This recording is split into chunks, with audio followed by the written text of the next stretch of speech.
তো দর্শক, এটা হচ্ছে মূলত গালা। এই গালাগুলো আমরা কিভাবে বার্নিশের আগে তৈরি করি আপনি দেখে নিন। এই যে হাতে লক্ষ্য করুন, এটা হচ্ছে গালা। এই গালাটি আপনাকে ন্যাচারাল বানিয়ে নিতে হবে আস্তরের আগ মুহূর্তে।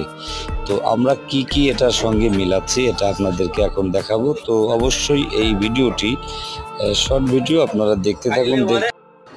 তো দর্শক, এখান থেকে ভালো কিছু দেখতে পারবেন। তো এই যে লক্ষ্য করুন, গালাটি আমরা একটা বাটিতে ঢেলে নিলাম। তো এইভাবে আপনাকে ঢেলে নিতে হবে, কিছুটা স্পিরিট মিলাতে হবে যাতে করে কি হয়, এটা ন্যাচারাল পাতলা মিডিয়াম হয়। হ্যাঁ, তারপর কিন্তু যে মেডিসিনটা মেলাবো এটা শুধুমাত্র আস্তরের ক্ষেত্রে আপনি ব্যবহার করবেন। মার্কিন কাপড় দিয়ে প্রথমত এটাকে ফেটিয়ে নেবেন, তার পরবর্তীতে আপনি যে মেডিসিনটা মিলাবেন, যেটা বিশেষ প্রয়োজন সেটা হচ্ছে এই যে ফ্রেশ পাউডার। এটা কিন্তু মিলিয়ে নিয়ে পরবর্তীতে আপনাকে আস্তর করতে হবে।